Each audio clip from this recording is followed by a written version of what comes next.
பிரிஞ்சி செய்ய போகிறோம்ப்பா. சேமியா பிரிஞ்சி. இந்த எண்ணெய் ஊற்றுறேன், கொஞ்சம் நெய் ஊற்றிக்கிறேன், கொஞ்சம் நெய் ஊற்றுறோம். நெய்யா? நெய்ப்பா.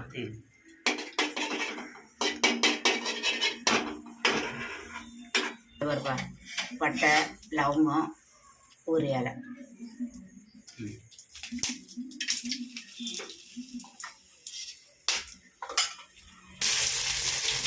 வெங்காயமா?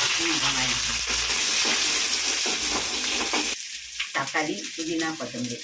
தக்காளி, புதினா, கொத்தமல்லி.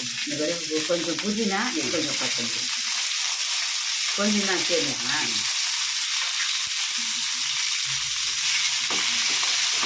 இந்த இஞ்சி பூண்டு போட்டுடலாம்.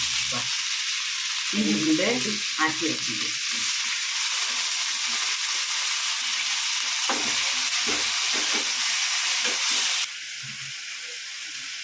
இந்த சேமியா தான் பிரிஞ்சி பண்ண போகிறோம்.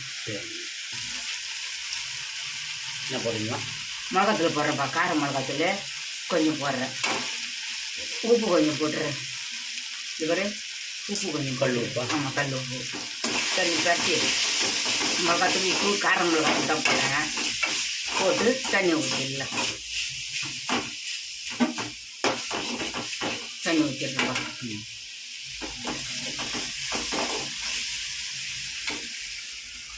சேமியா பிரிஞ்சிக்கு தேவையான தண்ணி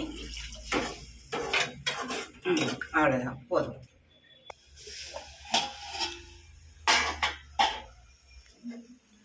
கொதிக்குதுப்பா, நம்ம இப்போ சேமியா போட்டுடலாம். இதோ சேமியா போடுறேன். தண்ணி சேமியா பிரிஞ்சி தண்ணி கொதிக்கும் போது தான் நம்ம சேமியா போடணும். தண்ணி கொதிக்கும் போது தான் சேமியா போடணும். ஆமாம், தண்ணி கொதிக்கும் போது தான் சேமியா போடணும். இது நல்லா தண்ணி சுண்டிட்டு பிறகு இறக்கிட வேண்டியது தான். ரவையிலையும் பிரிஞ்சி இதை செய்யலாம், இதுலேயும் செய்யலாம். ரவையில் கிச்சிடி செய்வாங்க எல்லாம், அதுக்கு போடுறது தான். இதுக்கு என்ன ஒன்று மிளகாத்தூள், அதுக்கு பச்சை மிளகா தான் போடுவாங்க கிச்சடிக்கு. இதுக்கு மிளகாத்தூள் போடுறோம் பிரிஞ்சிக்கு.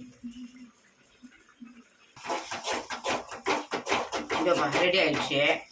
ஆஃப் பண்ணி கொஞ்ச நேரம் மூடி விட்டோம்னா ஒரு 5 நிமிஷம் ஆகும். அவ்வளோதான். இதோ ஆஃப் பண்ணிடுறேன் கேஸை. அவ்வளோதான். ஒரு 5 நிமிஷம் எடுத்து இருட்டோன்னு சுட சுட சாப்பிடலாம்.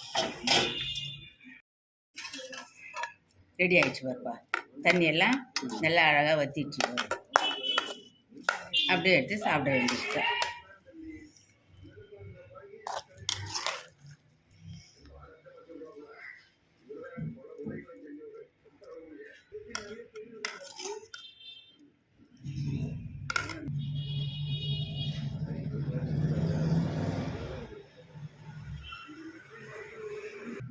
வாங்க, சேமியா பிரிஞ்சி ரெடி ஆயிடுச்சு, சாப்பிடலாம் வாங்க.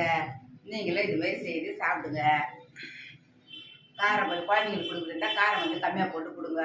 சப்ஸ்கிரைப் பண்ணுங்க, பெல் பட்டன் அடிங்க, எங்களுக்கும் ஆதரவு கொடுங்க. வணக்கம், பாய். வாங்க எல்லாரும் சாப்பிடலாம். நல்லா இருக்குப்பா.